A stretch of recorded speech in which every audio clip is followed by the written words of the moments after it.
you didn't leave it to the police force, did you? You got directly involved. You told at one point police to shoot protesters in the legs. Surely live fire is not something that should be used in protests. Do you regret those comments?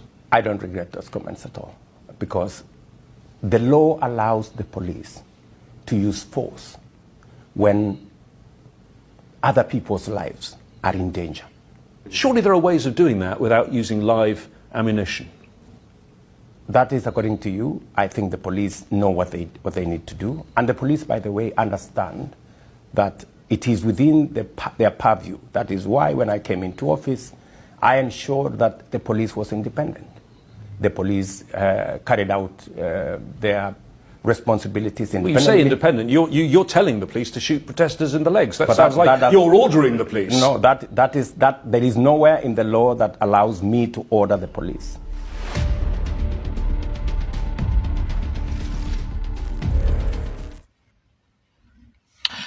A president is a very senior position, and any sane or serious president will surround himself with think tanks, technocrats, and advisors, because there is so much demanded from the presidency and there's so much expected from the president that if you decide to be a one-man army or a micromanager, you will burn out, you will fumble, you will wobble, and you will just be on the wrong side of everything. And that's what's happening with Kasongo. I don't think this man gives ear to his advisors, or he surrounds himself with people who know things. Because these interviews he goes for, and just not local interviews, international interviews, being held by international media houses that will be streamed all over the world. He goes and he fumbles. Clearly, this is a man who just goes with his own thinking, what he feels is right, what according to him he knows is right, and he says it. Now, if we just take some snippets from his recent interview he had, and everything I'm going to say is in the public domain, and it's in record. There are videos and there are audios.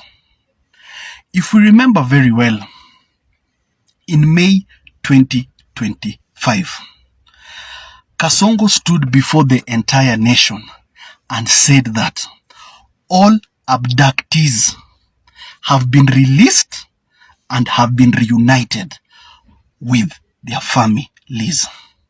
Fast forward to November 2025.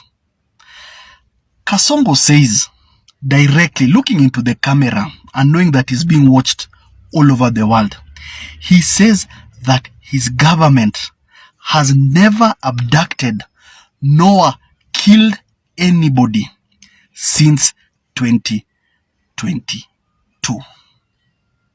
People, we are dealing with a pathological, perpetual, and habitual liar, an irredeemable narcissist. You see, irrevocable sadist. This man has perfected the art of deception and branded it as leadership. A man who lies about the past will definitely lie about your future. This man is on record lying in public. Now, imagine the kind of lies he peddles when in private. Again,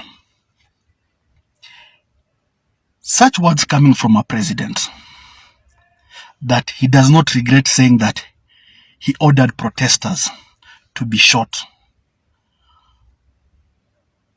on the legs.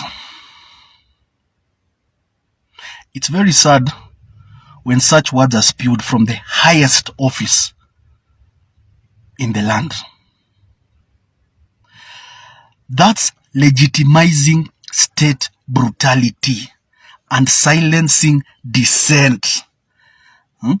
Power without empathy isn't leadership. It's repression. Leadership demands restraint, not recklessness. Compassion, not command or cruelty. And the danger of power is when leaders stop seeing protests as a feedback, as a way to change, as a way to listen to the people, but instead they start seeing it as a threat to their power or to their grip on the throne, which is quite wrong. I have a few names of people who were killed during the June 2024 insurrections.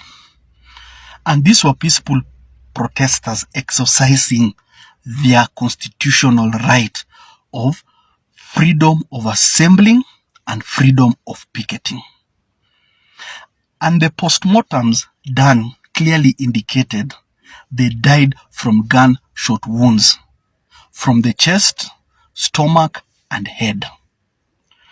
But according to Kasongo's cranial cavity, it is the legs they were shot. So we have people like David Chege, Kenneth Njue, Omondi Otieno, Rex Masai, Erickson Mutisia, Kennedy Onyango, Caroline Shiramba, Benson Bidi, Besley Kogi, Eric Shieni, Shaquille Obieng, Charles Owino, Matthew Njoroge, Kelvin Mawasi, Ibrahim Kamau, Erickson Kago. Too many to mention. Those are some of the people who were shot dead by the police while protesting. And even giving the order of shooting on the leg has arteries. And if a bullet hits that artery, you will bleed to death and you will die. The Constitution says that the police should exercise restraint and reasonable force, not extreme force. The force the police use should be equal or proportionate to the danger ahead. If somebody is picketing with a placard, why shoot them? If somebody has a stick, why shoot them? Why do they go with live bullets when people are rioting? There are many other measures that can be used. They have rubber bullets, they have tear gas canisters, and they have the water cannons. Why can't they deploy that? Why do we have people going there using live bullets? Surely, why? And justifying that you shoot somebody on the leg is equally wrong. The leg has arteries, and arteries we know are very sensitive. The moment it's hit by a bullet, even before you get treatment, you will have already bled to death. You will have already bled to death.